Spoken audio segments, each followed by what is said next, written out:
ପ୍ରେଜ୍ ଦ ଲର୍ଡ। ଶୁଭା ଯାଉଛି ପରିଷ୍କାର ଭାବରେ? हाँ सुबुची प्रेज द लॉर्ड केंदु भाई ପ୍ରେଜ୍ ଦ ଲର୍ଡ, ପ୍ରେଜ୍ ଦ ଲର୍ଡ। Thank you. ପୁଣି ଥରେ ଆପଣମାନେ ଏ ସୁଯୋଗ ଦେଇଛନ୍ତି, ତେଣୁ ଆପଣମାନଙ୍କୁ ମୋର ହୃଦୟର କୃତଜ୍ଞତା ଜ୍ଞାପନ କରେ। ପୁଣି ପିତା ପରମେଶ୍ୱର, ପୁତ୍ର ପରମେଶ୍ୱର ଓ ପବିତ୍ର ଆତ୍ମା ପରମେଶ୍ୱରଙ୍କୁ ମଧ୍ୟ ମୁଁ ଧନ୍ୟବାଦ ଜ୍ଞାପନ କରେ। ମୁଁ ଦେଖୁଥିଲି 3:30ରୁ 5:30 ପର୍ଯ୍ୟନ୍ତ ସମୟ ଲେଖା ଅଛି, ତେଣୁ ମୁଁ ସେ ଅନୁସାରେ ଉଠି ଯାଇଥିଲି। ସେ ଯାହା ହଉ, ପ୍ରଭୁଙ୍କୁ ଧନ୍ୟବାଦ ଦେବା ଯେ ଆଜି ଆଉ ଏକ ରବିବାର ଆମମାନଙ୍କର ଜୀବନରେ ଦେଇଛନ୍ତି ଏ ପ୍ରାତଃକାଳୀନ ଉପାସନାରେ ଯୋଗଦାନ କରିବା ନିମନ୍ତେ, ପୁଣି ପରମେଶ୍ୱରଙ୍କ ପବିତ୍ର ବାକ୍ୟରୁ କିଛି ଚର୍ଚ୍ଚା କରିବା ନିମନ୍ତେ। ତେଣୁ ମୁଁ ଜାଣିନି ଏଇଟା ପ୍ରଚାର ହେବ କିମ୍ବା ଗୋଟେ ବାଇବେଲ ଷ୍ଟଡି ହେବ। ଯେମିତି ଆପଣମାନେ ବୁଝିନେବେ ସେମିତି ବୁଝି ନିଅନ୍ତୁ ଏବଂ ଯାହା ଉପଯୁକ୍ତ ବୋଲି ମନେ କରନ୍ତି ତାକୁ ଗ୍ରହଣ କରନ୍ତୁ ଓ ପ୍ରାର୍ଥନାର ସହିତ ଆମେ ଶୁଣିବା ପାଇଁ ଚେଷ୍ଟା କରିବା। ତେବେ ପରମେଶ୍ୱରଙ୍କର ବାକ୍ୟରୁ ଆମେ ଦେଖିବା ଲେବୀୟ ପୁସ୍ତକ ତାର 23 ଅଧ୍ୟାୟ 1, 2, 3 ଓ 4 ପଦ ଆମେ ପାଠ କରିବା। ପ୍ରଥମ 4 ପଦ ଲେବୀୟ ପୁସ୍ତକ ତାର 23 ଅଧ୍ୟାୟର ପ୍ରଥମ 4 ପଦ ଆମେ ପାଠ କରିବା। କେହି ଜଣେ ପାଠ କରିବାରେ ସାହାଯ୍ୟ କରନ୍ତୁ। ଅନନ୍ତର ସଦାପ୍ରଭୁ ପଢ଼ନ୍ତୁ। ଅନନ୍ତର ସଦାପ୍ରଭୁ ମୂଷାଙ୍କୁ କହିଲେ, ତୁମେ ଇସ୍ରାଏଲ ସନ୍ତାନ ଗଣକୁ କୁହ, ତୁମେମାନେ ସଦାପ୍ରଭୁଙ୍କର ଯେ ସକଳ ନିରୂପିତ ପର୍ବ ପବିତ୍ର ସଭା ବୋଲି ଘୋଷଣା କରିବ, ଆମର ସେହି ସକଳ ପର୍ବ ଏହି। 6 ଦିନ କର୍ମ କରାଯିବ, ମାତ୍ର ସପ୍ତମ ଦିନ ମହାବିଶ୍ରାମ ଅର୍ଥାତ୍ ପବିତ୍ର ସଭା ହେବ। ତୁମେମାନେ କୌଣସି ପ୍ରକାର କର୍ମ କରିବ ନାହିଁ। ତାହା ତୁମମାନଙ୍କର ସମସ୍ତ ନିବାସ ସ୍ଥାନରେ ସଦାପ୍ରଭୁଙ୍କ ଉଦ୍ଦେଶ୍ୟରେ ବିଶ୍ରାମ ଦିନ ହେବ। ତୁମେମାନେ ନିରୂପିତ ସମୟରେ ସଦାପ୍ରଭୁଙ୍କ ସ୍ଥାପିତ ପର୍ବ ଅର୍ଥାତ୍ ପବିତ୍ର ସଭା ବୋଲି ଯାହା ଘୋଷଣା କରାଯିବ ତାହା ଏହି।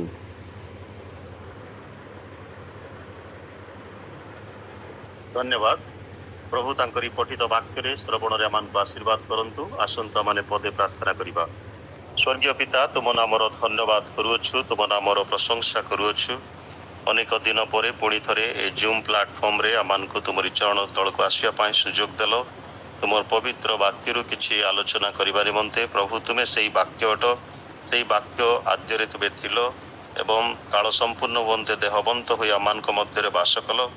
এই বাক্যর গভীরতা, বাক্যর সারমর্ম, বাক্যর সত্যতা বুঝিবা পাই প্রভু পবিত্র আত্মা তুমি আমানଙ୍କର বক্তা হই ଆମ ସମସ୍ତଙ୍କୁ ତୁମେ କଥା କୁହ। ଆମମାନଙ୍କର ଜଡ଼ ଜୀବନକୁ ପ୍ରଭୁ ତୁମେ ସଞ୍ଜୀବିତ କର। ସକଳ ଗୌରବ ମହିମା କେବଳ ତୁମେ ନିଅ। ମୁଁ ଦିନକୁ ମଧ୍ୟ ତୁମରି କୃଷ୍ଣର ପଛ ଭାଗରେ ଲୁଚାଅ। ତୁମ ସନ୍ତାନ ସନ୍ତତିମାନଙ୍କୁ ତୁମର ଅବ ଶୁଣିବାରେ ସାହାଯ୍ୟ କର। ଗୌରବ ତୁମେ ନିଅ। ଯୀଶୁଙ୍କ ନାମରେ ମାଗୁଅଛୁ, ଆମେନ୍। ଆଜି 2ଟା ଶବ୍ଦ ମୁଁ କହିବା ପାଇଁ ଚାହିଁବି, ତାରି ଉପରେ ମୋର ଥଟ୍ ସବୁ ଆଧାରିତ ହେବ। ସେଇଟା ହେଉଛି ଛାୟା ଏବଂ କାୟା। ମୁଁ ନିଶ୍ଚିତ ଭାବରେ ଜାଣେ ଯେ ଆପଣମାନେ ଏଇ ଶବ୍ଦ 2ଟା ସମ୍ପର୍କରେ ଅତି ପରିଚିତ ଅଛନ୍ତି ଏବଂ ସମସ୍ତେ ଜାଣୁ। ଆଉ ଛାୟା ଓ କାୟା, ଇଂରାଜୀରେ ଆମେ ଶ୍ୟାଡୋ ବୋଲିକରି କହିଥାଉ ଛାୟାକୁ, ଆଉ କାୟା କହିଲେ ଆମେ ଶରୀରକୁ ବୁଝିଥାଉ ବା ବଡିକୁ ବୁଝିଥାଉ। ତେବେ 2 ସପ୍ତାହ ତଳେ ଆପଣମାନେ ସମସ୍ତେ ଜାଣିଥିବେ ଯେ ପେଣ୍ଟିକଷ୍ଟ ଦିବସ ପାଳନ କରାଯାଇଥିଲା। ମାନେ ମେ ମାସ 19 ତାରିଖରେ, ପ୍ରାୟ ମେ ମାସ 12 ତାରିଖରୁ 19 ତାରିଖ ପର୍ଯ୍ୟନ୍ତ ଯେଉଁ ପେଣ୍ଟିକଷ୍ଟ ସପ୍ତାହ ବୋଲିକିରି ଅନେକ ସ୍ଥାନରେ ଅନେକ ମଣ୍ଡଳୀର ଲୋକମାନେ ପାଳନ କରିଥାନ୍ତି। ଆଉ ଇସ୍ରାଏଲ ମଧ୍ୟରେ କେତେକ ଫିଷ୍ଟ ଆଉ ଫେଷ୍ଟିଭାଲ ଯାହାକୁ ଆମେ କହୁ ବା ପର୍ବପର୍ବାଣୀ, ଜିହୁଦୀ ମାନଙ୍କର କ୍ୟାଲେଣ୍ଡର ଅନୁସାରେ ପରମେଶ୍ୱର ସେମାନଙ୍କୁ କିଛି ନିରୂପିତ ପର୍ବପର୍ବାଣୀ ପାଳନ କରିବା ନିମନ୍ତେ ଦେଇଥିଲେ। ଜିଉସ୍ କ୍ୟାଲେଣ୍ଡରରେ ଆପଣମାନେ ଦେଖିବେ ଯେ certain feasts and festivals were scheduled। ସେମାନଙ୍କୁ ନିରୂପିତ ପର୍ବ, ଯାହା ଆମେ ଏବେ ପାଠ କଲୁ ଯେ ପରମେଶ୍ୱର ନିରୂପିତ ପର୍ବ ସେମାନଙ୍କୁ ଦେଲେ, ନିରୂପିତ ସଭା ସେମାନଙ୍କୁ ଦେଲେ, ଯାହା ଇସ୍ରାଏଲୀୟ ମାନେ ପାଳନ କରିବେ। ସେମିତି ବିଭିନ୍ନ ପର୍ବ ଅଛି, ଆପଣମାନେ ସମସ୍ତେ ଜାଣନ୍ତି। ଆଉ ସେ ସମସ୍ତ ପର୍ବ ଗୋଟେ ଗୋଟେ civil and religious in nature, ସେ ଗୋଟେ ସାଧାରଣ ଏବଂ ଧର୍ମୀୟ ପ୍ରକୃତିର ସଭା, ପ୍ରକୃତିର ପର୍ବ ଗୁଡ଼ାକ ଥିଲା। ଏକ୍ସାମ୍ପଲ ମାନେ ଦୃଷ୍ଟାନ୍ତ ସ୍ୱରୂପେ ଯଦି ଦେଖିବା, ମିଲ୍ ସେରିମନି ଗୋଟେ ତାଙ୍କର ଥିଲା ଜିହୁଦୀ ମାନଙ୍କର, ଇସ୍ରାଏଲୀୟ ମାନଙ୍କର, ଯୋଉଠି ସେମାନେ ମାଂସ ଓ ମଦରେ ନିମଜ୍ଜିତ ହେଇକରି ସେ ପର୍ବକୁ ପାଳନ କରୁଥିଲେ। मद मांसरे परिपूर्ण होउथिले जेमती अनेक समय आपण माने देखिबे जे बड़ दिन समय नुआ वर्ष पालन करबा समय उजागर रहिबा समय लोक माने मद मांस खाई करी बहुत आडंबर विभिन्न जगह रे पालन करंती ओके तो एही प्रकार भाबरे से माने सेलिब्रेशन करूथिले किंतु most of the feasts and festivals they were celebrating during the beginning or end of the agricultural year जे कोनसी गोटे वर्षर प्रारंभ रे किंबा शेष आड़कू जो समस्त भूमि रु विभिन्न शस्य शस्यादि से माने काटुथिले अमल करुथिले सेही समय से माने विभिन्न पर्व गुडा को पालन करुथिले आपण माने देखिबे जे एबे प्रभु कहउछंती जे सप्तम दिन तो माने विश्राम बार अर्थात महाविश्राम बार अर्थात पवित्र सभा पवित्र विश्राम बोली पालन करिवो बोली कहउछंती इस्राएलिया मानक निकट रे केतेक हिस्टोरिक इवेंट्स थिला जोटा होची निस्तार पर्व गोटे तंबुबासर पर्व गोटे जोएल पर्व गोटे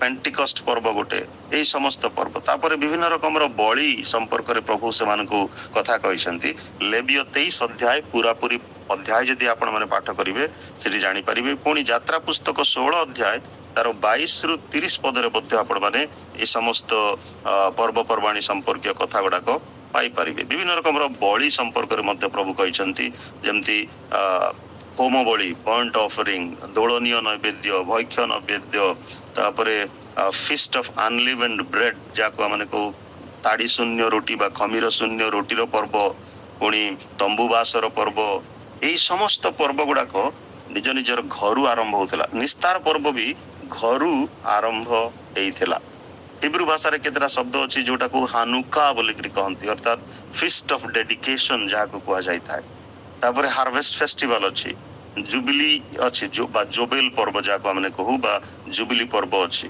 सेमिति 50तम दिवस अर्थात पुनरुत्थान परे 50 दिन जो दिन पूर्ण हुए सेही दिन को 50तम दिवस बा पेंटिकस्ट दिवस बोली करी पालन करा जाए सेही पेंटिकस्ट दिवस रे मंडली रो जन्म हुए आत्मांकर आविर्भाव रे आत्मांकर आविष्ट रे तेबेठी सप्तम दिन को पालन करिबा विषय रे प्रभु कहउचंती किंतु मोर तात्पर्य विभिन्न पर्व पर्वाणी उपरे नुहे बा एई जो चारोटी पद माने पाठ कलु ताको एक्सपोजिशन करिबा उद्देश्य मध्य नुहे मोर उद्देश्य होउची जे दीटा शब्द छाया एवं काया पुरातन नियम को गोटे छाया स्वरूप देखा जाय थाए old testament is interpreted as a shadow as an shadow गोटे शैडो भली पुरातन नियम को देखा जाय थाए पुणी नूतन नियम को गोटे काया स्वरूप देखा जाय थाए बा बुझा जाय थाए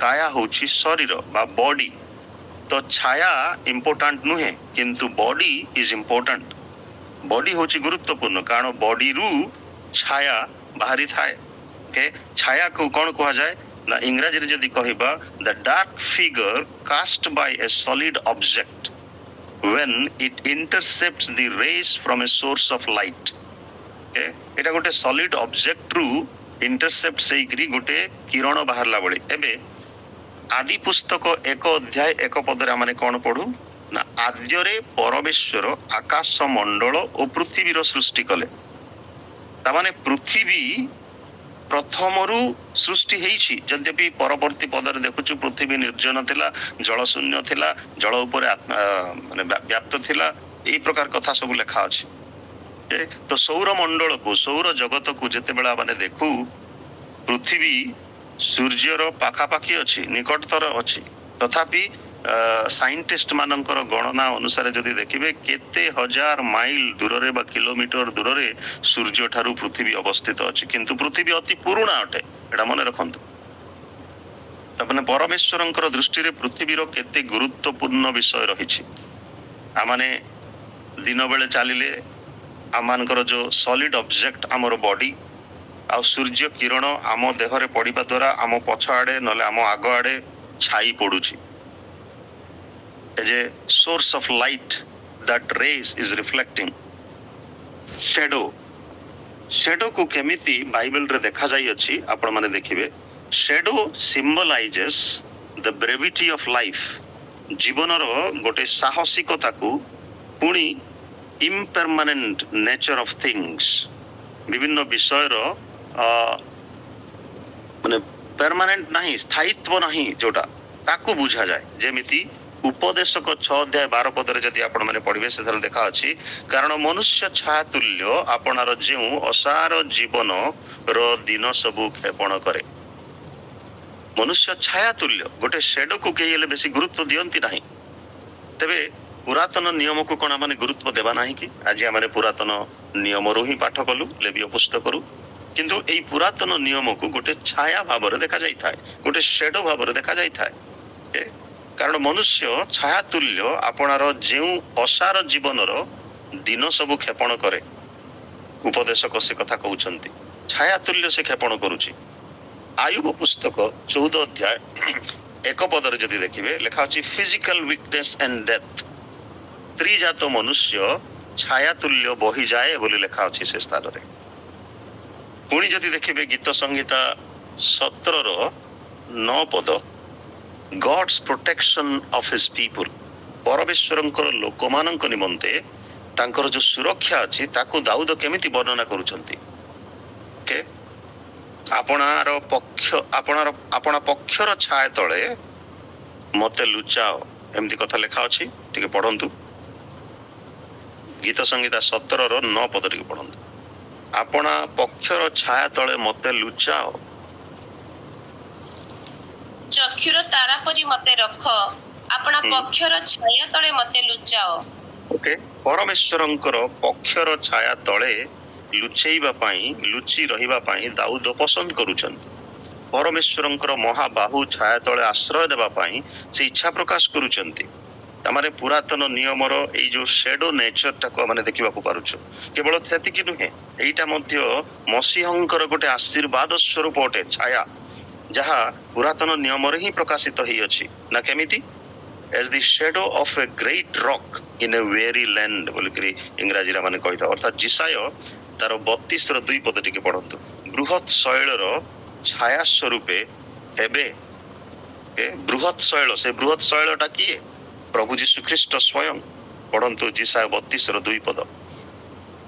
पुणी प्रत्येक बतासरु आश्रय स्थान ओ झड़रु आश्रय, शुष्क स्थान रे जल स्रोत, शांतिजनक भूमि रे बृहत शैलर छाया स्वरूप हेबे।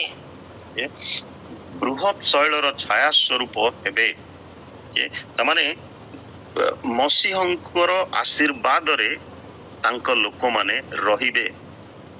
बाइबल एटा को केमिति यूज करूची, केमिति व्यवहार करूची ए शेडो नेचर को to contrast the Jewish and Christian periods. विभिन्न रकमर जिहुदी मानकर और क्रिश्चियन मानकर जो रूल्स एंड रेगुलेशंस अच्छी, रिचुअल्स अच्छी, ए समस्त को गोटे शेडो भली देखा जाए था। कलसिय 2 अध्याय 17 पद टिके पढंतु।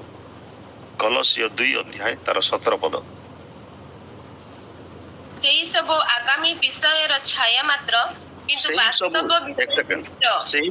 सेही सबु आगामी विषयर छाया स्वरूप, छाया मात्र कोटा जे जिहुदी मानकर जो रेगुलेशंस, रूल्स, प्रैक्टिसेस, रिलीजियोसिटी, ए समस्त गोटे शेडो ऑफ थिंग्स, ए समस्त गोटे शेडो परी, गोटे छाया परी। तापर वास्तव विषय होची ख्रीष्ट। पढंतु पुणी आगो। ओके, किंतु वास्तव विषय होची ख्रीष्ट। ता माने ख्रीष्ट होचंती द बॉडी। न्यू टेस्टामेंट को गोटे बॉडी बा शरीर भाव रे देखा जाई अछि। एबे ए समस्त होची छायार वैशिष्ट्यता। एबे बॉडी रो वैशिष्ट्यता दिके देखिबा, नूतन नियम को आमाने बॉडी बोली करी कहउछु बा काया बोली करी कहउछु बा शरीर बोली करी कहउछु।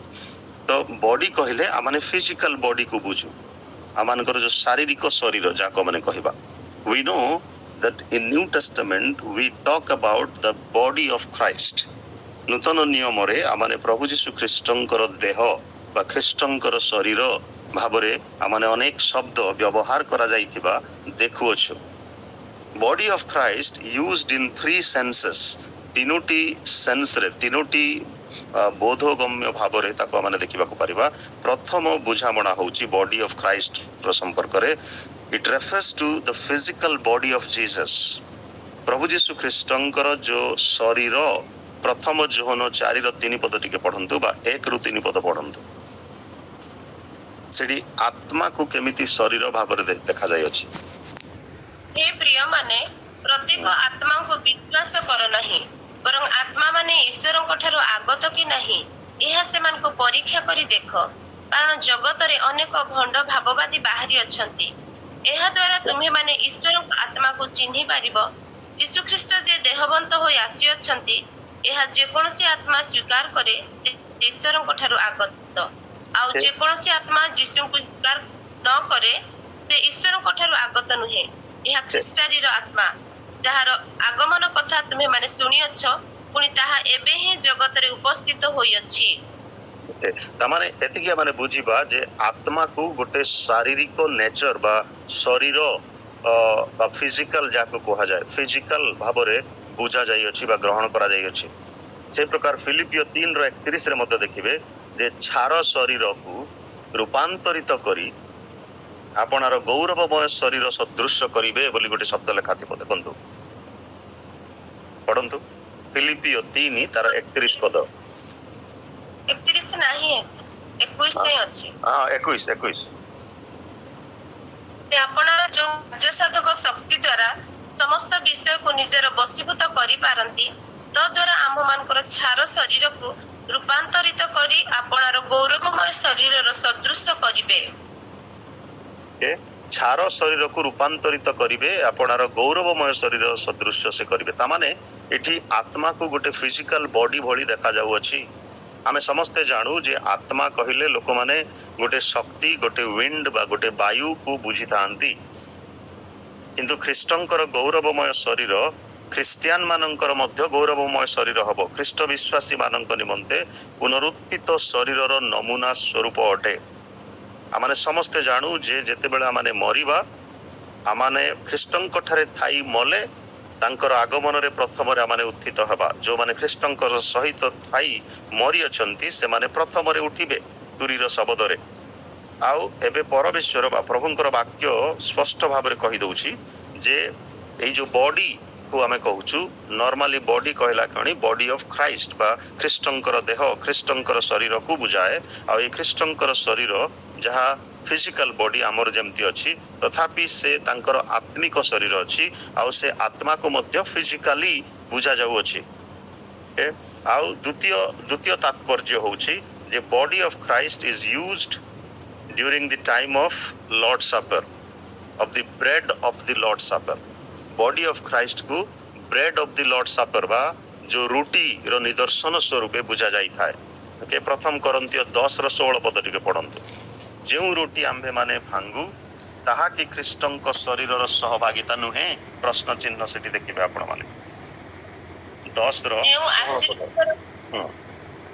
जो आशीर्वाद रो पात्र आंबे माने आशीर्वाद करू ताहा कि ख्रीष्टंक रक्त रो सहभागिता नुहे जो रोटी आमे माने भांगु ताहा कि ख्रीष्टंक शरीर रो सहभागिता नुहे ओके तमाने फिजिकल बॉडी ऑफ क्राइस्ट जहार निदर्शन होची the bread of the Lord supper बा प्रभु भोजरे जो रोटी माने भांगी थाउ सेई रोटी ख्रीष्टंकर शरीर रो सहभागिता निमंते 17 पद टिके पढंतु सेठी लेखा अछि कारण रोटी एक हेबारु आंभे माने अनेक हेले हैं एक शरीर स्वरूप जेणु आंभे माने एक रोटी रो अंशी एक कथा लेखा अछि कि देखंतु कारण रोटी एक हेबारु आंभे माने अनेक हेले हैं एक शरीर स्वरूप जेणु आंभे माने समस्ते से एक रोटी रो अंशी के ते गोटिए रोटी रो अंशी अटु तेणु जते बेले गोटे रोटी को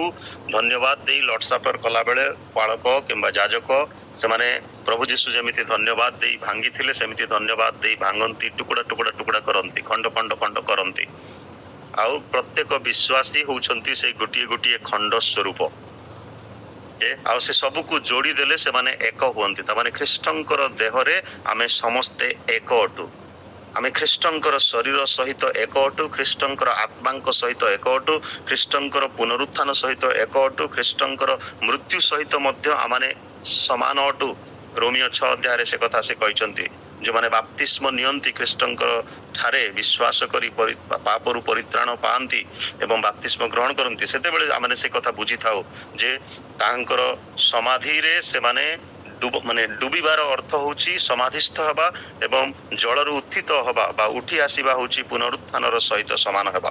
ତାମାନେ ଖ୍ରୀଷ୍ଟଙ୍କର ଯୋଉ ଶରୀର ଆମର ଶରୀର ବିଶ୍ୱାସୀର ଶରୀର ସମାନ ହେଇଯାଏ। এই হলা দ্বিতীয় তাৎপর্য। তার প্রথম হচ্ছে body refers to physical body of Jesus Christ. দ্বিতীয় তাৎপর্য হচ্ছে body of Christ is used of the bread of the Lord supper. তৃতীয় তাৎপর্য হচ্ছে বিওসি বা বডি অফ ক্রাইস্ট যাহাকে কুহযায়। আপন মানে জানিথিবে অনেক পালক মানে আপন মানকৰ মণ্ডলীରୁ যাଆନ୍ତି ভুবনেশ্বর বিভিন্ন জায়গায় হায়দ্রাবাদ বডি অফ ক্রাইস্ট বলিকি গোটে সংস্থা भी করা যাই ଅଛି। ହାଇଦ୍ରାବାଦର ଜଣେ मेगा चर्चर पालक अच्छा जे टीवी रे अनेक समय प्रचार करती से इनिशिएटिव नहीं आउ पालक मान एकत्र कर बॉडी ऑफ क्राइस्ट बोली गोटे संस्था आरंभ करछंती। तो बीओसी पाउलो ताको केमिति देखंती, पाउलो ताको व्यवहार करंती गोटे सिंबल भावरे बा गोटे प्रतीक स्वरूप जहाकू मंडलीर निदर्शन बोलिक कह जाउछ। मंडली को ख्रीष्टंकर देह बोलिक कह जाए। प्रथम करंती 12 अध्याय 12 ରୁ 27 पद आपण माने परे पढ़िबे तो सब जाक पढ़िले समय हबनी। शरीर एक अंग प्रत्यंग अनेक अनेक हेले हैं आमाने समस्ते एक शरीर अटु। आमाने गीतरे मध्य गाई थाउ से समस्त विषय आउ यार तात्पर्य आपण माने समस्ते भल भाव बुझंती। तेणु मु बेसी एथिरे ड्वेल करिबि नाही। सेही परि मध्य ख्रीष्ट से ख्रीष्टंकर शरीर एक ख्रीष्टंकर देह एक से बॉडी गोटे मात्र बॉडी आउ सेटा होची बहुत गुरुत्वपूर्ण बॉडी जो बॉडी रे आमे अलगा अलगा अंग प्रत्यंग होई आमे समस्त विश्वासी माने कई तो फुलवाणी रु कई तो गजपति रु कई तो पुरापुट रु आउ जोड़ी हेइछु आउ विभिन्न स्थान रु आमे जोड़ी हेइकरी गोटे एक शरीर एक मंडली एक प्लेटफॉर्म रे आमे रही अछु। तापरे ए बॉडी को मध्य स्पिरिचुअल भाव रे बुझा जाई थाए। आत्मा पुनरुत्थान परे जनकर शरीर आउ पाप प्रति रोग प्रति और मृत्यु प्रति अधीन होइकरी रहिबो नाही। The glorified body the resurrection body is not subject to sin disease and death. पाप प्रति आउ रोग प्रति आउ मृत्यु प्रति से अधीन होइकरी रहिबो नाही। पुनरुत्थान परे यीशु लोक माने कोन भाबिले घोस्ट बोलिकरी भाबिले आत्मा बोली भाबिले भूत आत्मा बोलिकरी भाबिले लोक भाबिले मात्र से ताहा नथिले फिजिकली से प्रेजेंट थिले आलाप कले से मानक सहित पथ मध्य रे चालू चालू पुणी रोटी माछ खाइले से मानकर सहित मधु मध्य खाइले। आपण माने पढ़िबे लुक तार 24 अध्याय 42 पदरु आगो को पढ़िबे से स्थान रे सब कथा लिखा अछि। इमायु पथरे गला बेले पुनरुत्थान विषय नहीं लोक माने जेते बेले चर्चा करुथिले सेते बेले यीशु से मानकर मध्य रे उपस्थित थिले। से मानकर सहित रे से चालू चालू कथा हो से आउ जो गृह रे प्रवेश कले से गृह रे से रोटी खाइले माछ खाइले पुणी मधु खाइले। जोहन 20 रो 19 पद रे मध्य आपण माने देखिबे रुद्ध कोठरी रे से प्रवेश कले द्वार रे तांको आघात करिबा को पड़िला नाही। तांको शरीर मध्य रे से प्रकार शक्ति पूर्वरु ही रही थिला। तेणु करी से शक्ति फिलिपं को मध्य से देइथिले। जेते बेले कांडाकी नामनी राणींकर गोटे नपुंसक रथ रे जाऊ जाऊ आउ जिसाय पुस्तक रु पाठ करुथिले से बुझी पारु नथिले किंतु आत्मा रे आविष्ट होई फिलिप कोन कले गोटे जगह रु आउ गोटे जगह को अंतर्हित हेले अंतर्धान हेले आउ संगे संगे से रथर सांग धरिले एवं तांकु बुझेइबा को लागिले। ता माने आत्मा भी गोटे फिजिकल होउची एठी गोटे शरीर होउची। तेणु आत्मा को आत्मार गोटे शरीर अछि। आत्मा होउची गोटे व्यक्ति पवित्र आत्मा होउचंती गोटे व्यक्ति तार तात्पर्य मु आ टिके परे बुझेइबी आपण मानकु। तेबे एहा को साधु पाउल कोन कहंती ना स्पिरिचुअल बॉडी कहंती आत्मिक शरीर बोली करी कहंती। तो प्रभु जीशु ख्रीष्टंकर जो देह थिला से देह रे से पुनरुत्थित हेले किंतु गोटे ग्लोरीफाइड बॉडी रे सहित से उत्थित हेले। तांको लोक माने पापी पेटुक बोली करी नामकरण करुथिले। जेते बेले से फारुसी माने साधुकी माने धर्मीय जाजक माने ए प्रकार चिंताधारा रे तांको देखुथिले। आजिकाली अनेक आमानकर गहन रे आमानकर मंडली मानकर मध्य अनेक अछंती जो माने परभाषा रे कथा कहंती मंडली मध्य रे आत्मा रे आविष्ट होइकरी कथा कहंती। मु चर्चा करिया पई चाहू नाही। କିନ୍ତୁ ଅନେକ ସମୟରେ ମଣ୍ଡଳୀରୁ ବାହାରିଲା ପରେ ସେମାନେ ନିଜ ଘରକୁ ଗଲେ କିମ୍ବା ନିଜ ପଥ ମଧ୍ୟରେ ଅନ୍ୟମାନଙ୍କ ସହିତ ନିଜ ଭାଷାରେ ଗଣ୍ଡଗୋଳ କରନ୍ତି, ଝଗଡ଼ା କରନ୍ତି। ଗିର୍ଜା ଘରେ ପର ଭାଷା, ବାହାରେ ନିଜ ଭାଷା, ମାତୃଭାଷାରେ ଗାଳିଗୁଲଜ ଲାଗନ୍ତି। ଶାରୀରିକ ପ୍ରାଣୀ ଆମମାନେ, ତଥାପି ଆମମାନେ ଆତ୍ମିକ ପ୍ରାଣୀ। ଉଦ୍ଦୀପନା ସଭା ମାନଙ୍କୁ ଗଲେ ଆତ୍ମାରେ ଆବିଷ୍ଟ ହେଇକିରି ଆମମାନେ କଥା କହିଥାଉ। ପ୍ରଥମ କରନ୍ତୀୟ 15 ଅଧ୍ୟାୟ 42ରୁ 44ରେ ଲେଖା ଅଛି, କ୍ଷୟରେ ଯାହା ବୁଣାଯାଏ ତାହା ଅକ୍ଷୟ ହୋଇ ଉତ୍ଥିତ ହୁଏ। ଶାରୀରିକ ଶରୀର ପ୍ରଭୁ ଯୀଶୁ ଖ୍ରୀଷ୍ଟଙ୍କର ଶରୀର ମଧ୍ୟ ଭୂମିରେ ଭୂମିସ୍ଥ ହେଲା, କବରସ୍ଥ ହେଲା, କିନ୍ତୁ ଅକ୍ଷୟ ଶରୀର, ଅମର ଶରୀର, ଇଟର୍ନାଲ ଲାଇଫ, ଇଟର୍ନାଲ ବଡି, ଗ୍ଲୋରିଫାଇଡ ବଡି ସହିତ ସେ ଉତ୍ଥିତ ହେଲେ। ପ୍ରାକୃତିକ ଶରୀର ବୁଣାଯାଏ କିନ୍ତୁ ଆତ୍ମିକ ଶରୀରରେ ଉତ୍ଥିତ ହୁଏ। ଆମମାନଙ୍କର ଶରୀର ମଧ୍ୟ ସେ ପ୍ରକାର ହେବ। ପ୍ରଥମ କରନ୍ତୀୟ 15 ପଦରେ ଆପଣ ମାନେ ଏହାର ତାତ୍ପର୍ଯ୍ୟ ଆହୁରି ଅଧିକ ଗୁରୁତ୍ୱପୂର୍ଣ୍ଣ ଭାବରେ ବୁଝିପାରିବେ। ସେଥିପାଇଁ ଛାୟା ଇଜ ନଟ୍ ଇମ୍ପୋର୍ଟାଣ୍ଟ ବଟ୍ କାୟା ଇଜ ଇମ୍ପୋର୍ଟାଣ୍ଟ। ଛାୟା ଗୁରୁତ୍ୱପୂର୍ଣ୍ଣ ନୁହେଁ କିନ୍ତୁ କାୟା ଗୁରୁତ୍ୱପୂର୍ଣ୍ଣ ଅଟେ ବା ଶରୀର ଗୁରୁତ୍ୱପୂର୍ଣ୍ଣ ଅଟେ। ପ୍ରିୟ ଭାଇ ଏବଂ ଭଉଣୀ ମାନେ, ଆଜି ଆମମାନେ କେମିତି ଅଣ୍ଡରଷ୍ଟାଣ୍ଡିଂ କରୁଛୁ ଏଇ ପବିତ୍ର ଆତ୍ମାଙ୍କୁ? 2 ସପ୍ତାହ ତଳେ ତ ପବିତ୍ର ଆତ୍ମାଙ୍କର ଦିବସ ବା ପେଣ୍ଟିକଷ୍ଟ ଦିବସ ପାଳନ କରାଗଲା। ପିତା ପରମେଶ୍ୱର କେବଳ ଆମର ସ୍ପିରିଚୁଆଲ ବାର୍ଥରେ ହିଁ ଆଗ୍ରହୀ ନୁହନ୍ତି, ମାତ୍ର ଇନ୍ ଆୱାର ଗ୍ରୋଇଂ, ଆମମାନଙ୍କର ଯୋଉ ସ୍ପିରିଚୁଆଲ ମ୍ୟାଚୁରିଟିରେ ବଢିବା ବିଷୟରେ ସେ ବହୁତ ଆଗ୍ରହୀ ହୁଅନ୍ତି। ଆତ୍ମିକ ପରିପକ୍ୱତାରେ ବୃଦ୍ଧି ପାଇବା ବିଷୟରେ ପରମେଶ୍ୱର ଆଗ୍ରହୀ ଅଟନ୍ତି। ଆମେ କେମିତି ଆତ୍ମିକ ପରିପକ୍ୱତା ପ୍ରାପ୍ତ ହେଇପାରିବା, କେମିତି ଆମେ ଆତ୍ମିକ ଭାବରେ ବଢି ପାରିବା? ସେ ପ୍ରତ୍ୟେକ ବିଶ୍ୱାସୀ ମାନଙ୍କୁ ଆତ୍ମାଙ୍କ ଦାନ ଦେଇଛନ୍ତି। ଆତ୍ମାଙ୍କ ଦାନ ବିଭିନ୍ନ ପ୍ରକାର, ସେଇଟା ଆପଣମାନେ ପରିଷ୍କାର ଜାଣନ୍ତି, ମତେ ବେଶୀ ବୁଝେଇବା ଆବଶ୍ୟକ ନୁହେଁ।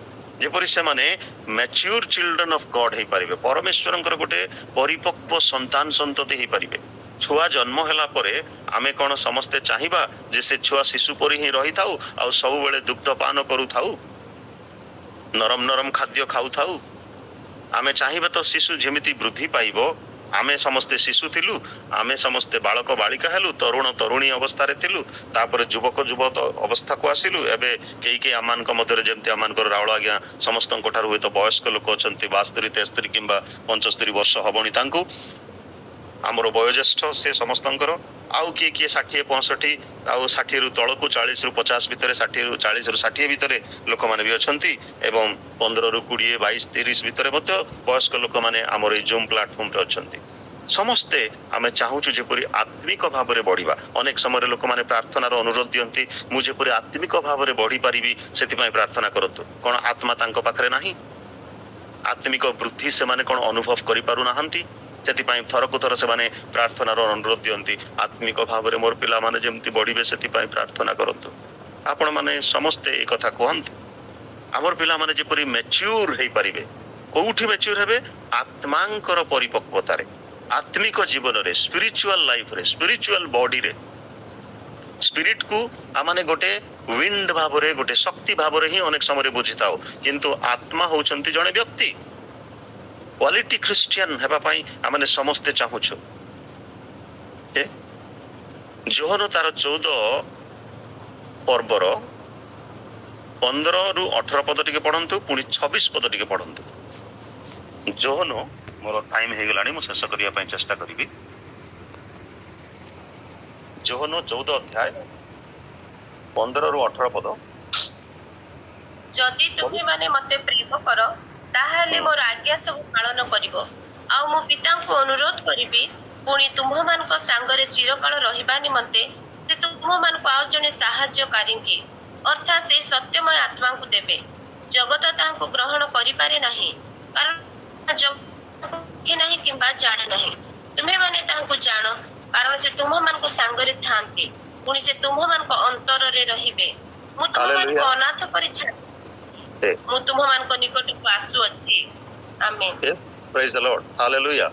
ଏଠି ଆମେ ପରିଷ୍କାର ଭାବରେ ବୁଝୁଅଛୁ ଯେ ଆତ୍ମାଙ୍କୁ ଲୋକମାନେ से पेंटिकस्ट दिवस रे अग्नि स्वरूप जिह्वा भाव में ओल्लई आसबार देखिथिले एवं शक्ति रे पूर्ण हेबार अनुभव करथिले विभिन्न भाषा रे कथा कहिले हैं निज निज भाषा रे से बुझी पारुथिले सेही होची आत्मांकर वैशिष्ट्यता आत्मांकर गारिमा आत्मांकर कार्य आज एठी प्रभु जीशु स्पष्ट भाव में गोटे भविष्यवाणी कहला बड़ी कहउछंती जे तुम्भ मानकर सहित चिरकाल रहिबा निमंते मु जणे साहाय्यकारी की पठेबी।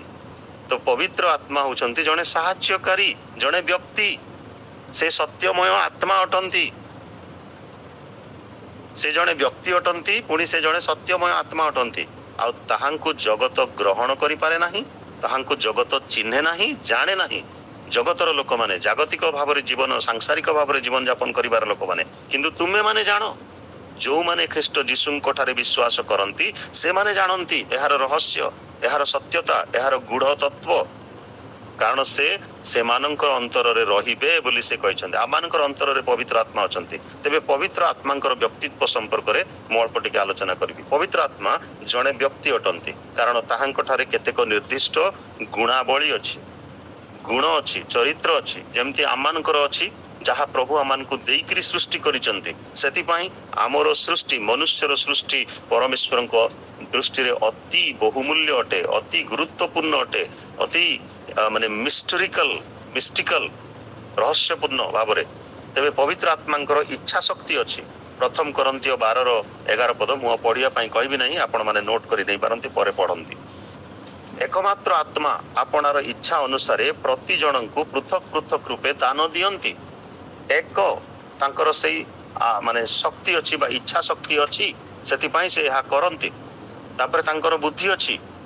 निहमिया 9:20 पुणी रोमियो 8:27 रे आपण देखिबे से आम्भ मानक हृदय अनुसंधान करंती से आत्मांक भाव कोन ताहा जानंती ईश्वरंक इच्छा अनुसार विश्वासी मानक साधु मानक निमंते से निवेदन करंती तांकर बुद्धि अछि तांकर इच्छा शक्ति अछि आ पवित्र आत्मा हृदय अनुसंधान करंती आमानकर मनोभाव सबु से जानंती आमर संकल्प सकल से दूररू बुझी नियंती जानी पारंती। तृतीय कथा तांकर ज्ञान अछि पवित्र आत्मांकर ज्ञान अछि जदि से खाली गोटे विंड ही थांते पुरातन नियम रे जेमती विंड भाव रे व्यवहार करा जाउतला पवित्र आत्मा पुरातन नियम रे छाया स्वरूपे आसुथिले he was not dwelling among his people लोक मानक पाखरे से वास करू नथिले। अनेक उदाहरण अछि गिदियोनकर जीवन रे सामुएलंकर जीवन रे से सेति पई दाऊद मते कहले जे तुम्भो पवित्र आत्मा मोठारु काढी नियो नाही। गीत संहिता 51 रे जेतेबेले से पाप स्वीकार करूथिले सेतेबेले से कहउचंती जे पवित्र आत्मा आसुथिले आउ शक्ति प्राप्त शक्तिर कार्य से साधन करी से पळौथिले सेमानक उपरे अधिष्ठान करी से रहु नथिले सेमानकर अंतर रे वास करू नथिले सेमानकर मध्य रे वास करू नथिले तंबू मध्य को आसुथिले किंतु उपरे उपरे जदि कहिबा उपरे उपरे कार्य कर देकी पळौथिले पवित्र आत्मा छाया स्वरूपे से थिले किंतु एठी नूतन नियम रे बॉडी स्वरूपे से अछंती पवित्र आत्मा तेणु तांकर ज्ञान अछि। प्रथम करंतिय 2:11 पदरे लेखा अछि मनुष्यर विषय वस्तु मनुष्य ठारे थिबा आत्मा बिना आउ किए जानि पारे सेही परि मध्य ईश्वरंक विषय सबु ईश्वरंक आत्मांक बिना आउ किए जाने नाही। पवित्र आत्मांक ज्ञान अछि आउ से समस्त विषय जानंती। पवित्र आत्मांकर मध्य चतुर्थ विषय शक्ति अछि। प्रेरित 1:8 माने देखु जे शक्ति प्राप्त हबो तुम माने जेरूशलेम रे अपेक्षा करिवो शक्ति प्राप्त न हबा पर्यंत प्रचार आरंभ करिवो नाही। साक्षी हेबा पाई जेते बेले तुमे जीवो तुमे अपेक्षा करिवो शक्ति प्राप्त हेला परे जाईकरी साक्षी हबो बोली प्रभु यीशु सेमान को आदेश देले आ सेमाने जेरूशलेम रे अपेक्षा कले तापरे शक्ति प्राप्त हेला परे सेमाने आरंभ कले जिहुदिया समीरोनिया आ पृथ्वीर प्रांत पर्यंत किंतु आरंभ कले जेरूशलेम ठारू। पंचम विषय पवित्र आत्मा कथा कहंती। प्रकाशित 2:7 रे मंडली गणंकु आत्मा कौन कहंती जहार कर्ण अछि से ताहा सुनु। तो मंडली मानकर आज कान नाही कि सुनिबा पाई अछि किंतु पूर्वरु एक कथा लेखा जाई अछि मंडली गणंकु आत्मा कौन कहउछंती से मानकु भलो भाबरे सुनिबार अछि। सुनिबा लिसनिंग एंड हियरिंग तात्पर्य अच्छी जोटा मु अन्य समय केबे कहबी एबे कहि परिबिनी। तापरे आउ गोटे विषय देखिबा को पारुछु पवित्र आत्मा डाकंती गालातिय 4:6 पदरे लिखा अछि आब्बा पिता बोली से संबोधन करंती पवित्र आत्मा।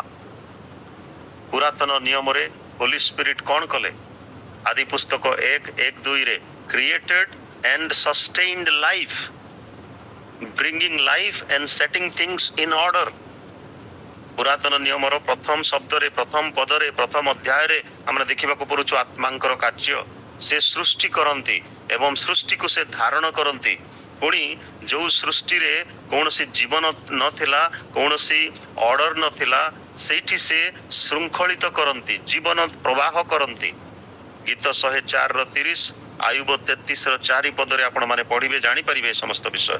तापरे द्वितीय विषय होछि the spirit spoke God's word. पवित्र आत्मा आत्मा कथा कहिले परमेश्वरकर वाक्य कहिले जिसाय 59:21 पदरे देखिबे। तापरे द्वितीय सामुएल तार 23 अध्याय 2 पदरे आपण देखिबे दाऊद कहिले सदा प्रभुंकर आत्मा तांको देई कथा कहिले। पवित्र आत्मा पुणी कौन करंती ना होलीनेस को प्रमोट करंती पवित्रता को से बढ़ई दियंती पवित्र तार संपर्क रे बेसी कथा कहते से दाऊद जो कथा मु टिके पूर्व कहली गीत संहिता 51 तार 11 पदरे बोधे लिखा अछि जे मो ठारू तुमर पवित्र आत्मा काढ़ी नियो नाही not to take your Holy Spirit from me. प्रभु को से कहउचंती तुमर आत्मा मो ठारू काढ़ी नियो नाही ता माने आत्मा वास करिवे अंतर मध्य रे रहिबे आम सहित रहिबे ए कथा पूर्व कहा जाइतिला आ ताहा सफल होउची आ दाऊद मध्य से कथा स्वीकार करूछंती जे मते आउरी दियो तुमर पवित्र आत्मांकर शक्ति पवित्र आत्मांकर व्यक्ति मोठारे रहू मते काढ़ी नियो नाही। पवित्र आत्मा मध्य कौन करती ना मंद संपर्क रे दुष्टता संपर्क रे एड्रेस करंती कहंती आदि पुस्तक 6:3 रे आ मिखा तार 3:8 पदरे मध्य आपण माने देखिबे। तेबे एतिकी बुझिबा पवित्र आत्मा आसुथिले पुणी पळौथिले। Holy Spirit in Old Testament जेते आम छाया स्वरूप देखुछु पवित्र आत्मा आसुथिले पळौथिले। Holy Spirit was coming and going but not dwelling ते अधिष्ठान करू नथिले। जेतेबेले भाववादी बा विचारकर्ता पुणी अन्य नेता नेत्री मानकर जीवन कथा आपण देखिबे। विचारकर्ता 14:6 पदरे देखिबे सामसनकर कथा सामुएलंकर कथा प्रथम सामुएल 10:10 9:11 ए समस्त रे आपण माने देखि परिबे जे पवित्र आत्मा वाज वर्किंग फ्रॉम आउटसाइड किंतु नूतन नियम रे जहा को बॉडी बोली करी कहूछु पवित्र आत्मा वर्किंग करंती इनसाइड आउट। प्रथम रे अंतर मध्य रे से वास करंती अंतर रे से रुहंती एवं से कथा कहंती। तबे ख्रिस्टियन रो जीवन आत्मा रे ही व्यतीत हेबा आवश्यक। आमे आत्मा रे ईश्वरंकर आराधना करू जोहन 4:24 रे लिखा अछि। फिलिपियो 3:3 रे मध्य आत्मा और सत्य रे ईश्वरंकर सेवा कर ए कथा लिखा अछि। आमे आत्मांक द्वारा बुझी पारू प्रकाशित 4:1 एवं 2 जोहन आत्मा रे आविष्ट होई जानी पारिले। पाउलो आत्मा रे आबद्ध होइथिले प्रेरित 20 तार 22 एवं 24 घनिष्ठता बा घनिष्ठ एकतार सुंदर वर्णना दिया जाई अछि। एठी आत्मा रे आविष्ट हेबा आत्मा आमठारे अधिष्ठान करिवार प्रमाण रोमियो 8:9 पदरे आपण माने देखि परिबे। ख्रिस्टियन माने आत्मा रे वास करंती गालातिय 5:25 पद। आम जीवन घनिष्ठ भावे एकताबद्ध। ख्रिस्टियन माने आत्मा रे गमन करंती आत्मा से माननको परिचालित करंती जेमिति फिलिपंकर कथा मु कहिली आत्मा आमानकर पथरे पवित्र आत्मा आमाननको गमन करिबा पई परिचालन करंती। आ ख्रिस्टियन माने सेवा कार्य आत्मा रे संपादित करंती बा सेवा कार्य आत्मा रे संपादित हुए प्रेरित 6:3 प्रथम करंती 2:4। तेबे सेति पई कोहा गला जे पवित्र आत्मा गोटे बॉडीली प्रेजेंट नहीं करी माने शारीरिक उपस्थिति नहीं आम सहित से वास करंती। तेणु पवित्र आत्मा को केवल गोटे शक्ति भाव रे बुझिबा नाही गोटे व्यक्ति भाव रे आमान को बुझिबार आवश्यक अछि। आ से व्यक्ति आमान को समस्त पथरे से कढ़ाई नियंती। तेणु करी काया इज इम्पोर्टेंट आम जीवन रे एई जो शरीर प्रभु आमान को देइछंती आम शरीर रे मध्य आत्मा अछंती। यद्यपि आमे अनेक समय आत्मा को देखि पारु नाहु किंतु अनेक समय कहू से बहुत आत्मिक लोक आज्ञा तांकर एमती गुण अछि तांकर सेमती गुण अछि आमे कहिथाउ साधारण कथारे जेतेबेले आमे परस्पर मध्य कथबार्ता करिथाउ आत्मिक प्राणी बोली केमती आमे चिन्हु एई समस्त गुणावली कोन आमे देखि पारू पवित्र आत्मांकर बुद्धि अच्छी इच्छा अच्छी ए विभिन्न गुण जहाँ माने वर्तमान आलोचना कलु तांकर इच्छा शक्ति तांकर बुद्धि ए समस्त पाए माने प्रभु को धन्यवाद देवा तेबे प्रभु आम समस्त को आशीर्वाद करंतु ए स्वल्प